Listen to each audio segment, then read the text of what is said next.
guys! Hello mga katipid tips! So ngayon, walang pasok yung mga chikiting ko at nag-request sila ng cheesecake. So, yung ginawa ko ngayon, cheesecake, is yung tulad nung nabibili sa bakery. So, itong recipe na to is katulad po nun. Sobrang lambot nito mga katipid tips. So, nasa sa inyo na kung gusto nyo ay medyo light yung pagka-cheesecake or yung medyo brown yung ibabaw. Kung paano po ito gagawin, tara, umpisahan na po natin. Uunahin po natin ay ang paggagawa po ng butter. So, pinaghiwalay ko na yung egg yolk at saka egg white para hindi lang po ganun kahaba yung video po natin. So, gagamit tayo ng 12 pieces ng egg yolk and then large po ito. Hahaluin na din po natin para maiwasan na po yung madaming buo-buo. Pagkatapos, isunod na din po natin ang 1 cup ng oil. So, kahit anong oil pwede natin gamitin, basta wag lamang naman po yung pinagprituhan na. Isunod na din po ang iodized salt, haluin, at yung asukal po natin. So, dahan-dahan lamang po yung paglalagay ng asukal at sasabayan po natin ng halo.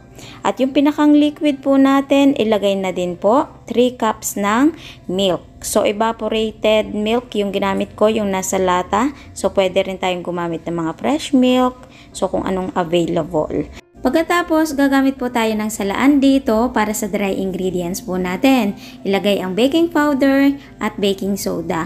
Isunod na din po natin ang 1/2 kilo ng cake flour pero hatiin po natin sa 3 batch para hindi tayo mahirapan sa paghahalo. So, pag imimix natin ito, dahan-dahan lamang po para hindi naman po ma-overmix. And then, kung mapapansin nyo, medyo malabnaw po yung pinakang butter po natin. So, sadya po yon, huwag po kayong mag-alala.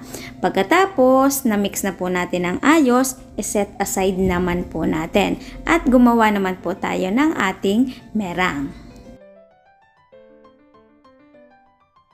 So, ilagay na po natin ang 12 pieces ng egg white at maglalagay din po tayo dito ng suka pang-stabilize ng ating egg white. So, kung walang suka, pwede po ang cream of tartar. Same measurement din po. Tapos, gagamit tayo dito ng white sugar at gradually lamang po ang paglalagay. So, yung pinakang speed po ng ating mixer is low speed po muna hanggang sa maging medium. Kumbaga, dahan-dahan lamang po ang pagha-high speed. Kasi kapag nangyari po nun, biglang high speed, so magpo-form po ng madaming bula, may tendency na mabilis din pong babagsak yung meringue po natin. So, dapat po ay unti-unti. So, estimate, imimix po natin ito ng 30 minutes. Pero depende naman po yon sa mixer na gagamitin po natin. So, ayun po ay dito sa hand mixer na ginamit ko. And then, ang palatandaan na okay na yung ating meringue, yung kapag nagkakaroon na po ng point sa dulo. Ibig sabihin, okay na po yung meringue po natin. At ready na po natin itong ihalo sa pinakang butter po natin. At yung paglalagay naman po sa pinakang butter po natin is unti-unti din po. Pagkatapos, sasabayan po natin ng halo. At yung paghahalo po natin, dahan-dahan at isang way po lamang. Pagkatapos, kapag nasa kalaghatian na, pinakang meringue po natin is babaligtarin naman po natin. Yung pinakang butter po natin, ang ihahalo naman po natin sa meringue po natin. Katulad po nitong ginagawa ko. So, ginagawa po natin ito para mas ma-mix po natin ng ayos yung butter po natin at yung meringue po natin. So, kapag okay na yung ating mixture, iset aside lamang po natin. At kuhanin na po natin yung ating baking pan. Ang size ng ating cupcake liner ay 3 ounce or large. So, hindi na po natin ito papahidan ng oil. Ilalagay na lamang po natin yung atin po pinakang mixture. Ang sukat, estimate, nasa 1/4 cup or basta yung cupcake liner po natin ay hindi po natin masyadong kapupunuin na tulad po nito. Ngayon, tinulungan po ako ni Ate Janelle. Siya na yung naglagay ng ating mixture at ako naman ay maglalagay na po ng toppings na cheese. So, yayadyaran lamang po natin yan. At habang ginagawa po namin ito ni ate, si Ate Miles, pinag-preheat ko na din po ng oven para salang na lamang po ng salang. Sa isang salang, makaka 24 pieces po tayo. Kasi yun lamang po yung baking pan na meron ako dito. Pero halimbawa naman kung meron pa tayong baking pan, so pwedeng maglagay pa tayo sa ilalim. Ang gagawin natin, after 20 minutes, yung nasa ilalim ilalagay natin sa ibabaw at yung nasa ibabaw ilalagay po natin sa ilalim. So, kung gusto natin ng toasted na tulad ko ma-brown yung ibabaw, kapag malapit na siyang maluto, inilalagay ko po sa pinakataas yung atin pong baking pan. So, babantayan na lamang po natin. I-bake po natin ito ng 30 to 40 minutes. So, depende naman po yan sa oven po natin. So, yung hanggang 20 minutes, ang pinakang temperature, nasa 180 Celsius. And then, yung 10 to 20 minutes na natitira, ilalagay naman po natin sa 200 para naman po medyo mag-brown-brown yung pinakang ibabaw.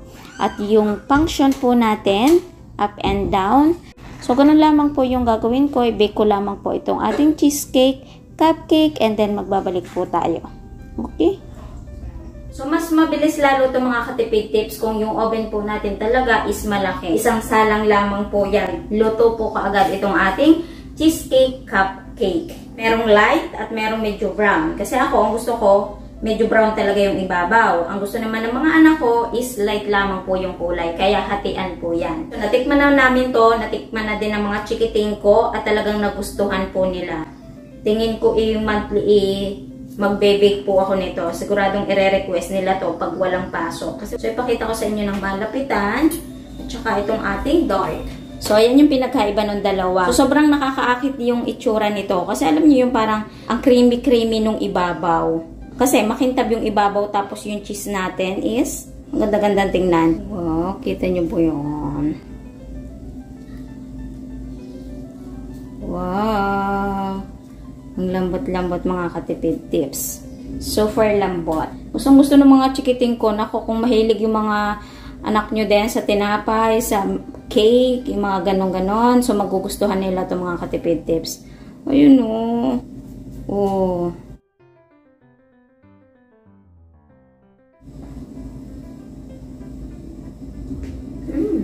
Kahit hindi toasted yung ibabaw, ang sarap din.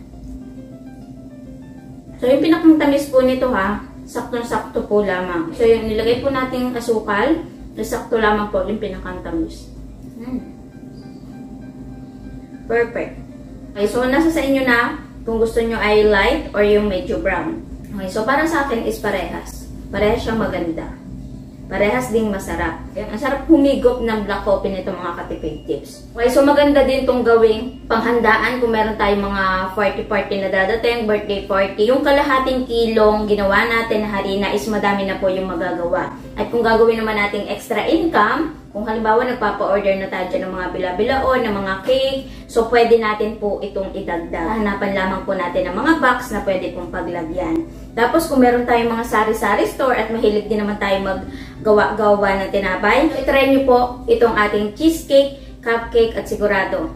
Yan, magugustuhan po ninyo ito. Ngayon, ang tanong, Ate Tipid Tips, kung gagawin po namin yung extra income, magkano po ang magiging puhunan kada isang cheesecake, cupcake. So ngayon, mag-costing na po tayo. Pinakang costing po natin, magko-costing pa rin po kayo ng sa inyo kasi iba't iba naman po tayo ng lugar, so iba't ibang presyo po yung mabibili po natin. Kumbaga, ito po ay idea kung paano po natin tutuusin yung produkto po natin.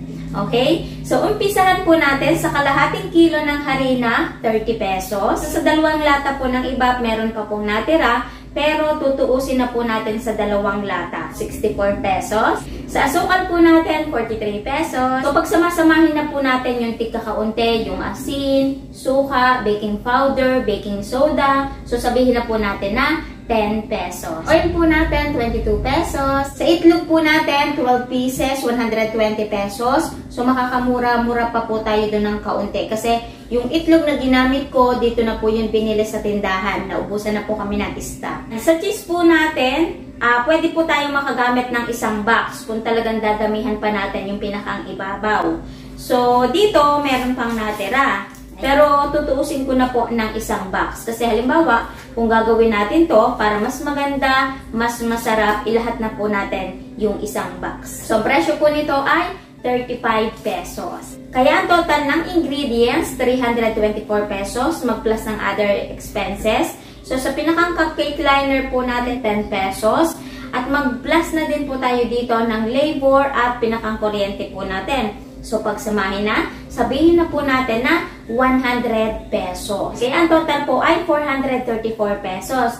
Ngayon, i-divide po natin sa nagawa po natin. So, tayo po ay naka 72 pieces. Kaya ang kalalabasan po nun, 6.02 po ang pinakang puhunan po natin sa cheesecake cupcake po natin.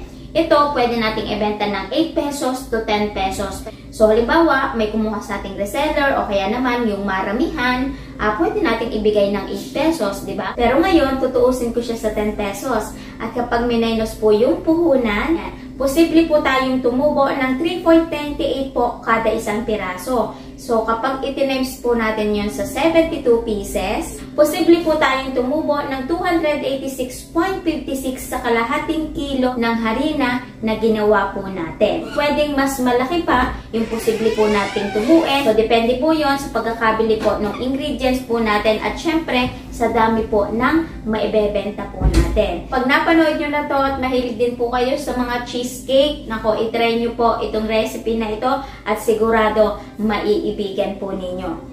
Okay? So, sana bago po ulit nagtapos yung video po natin ay meron po ulit akong naidagdag na magandang negosyo idea sa inyo at masarap na merienda.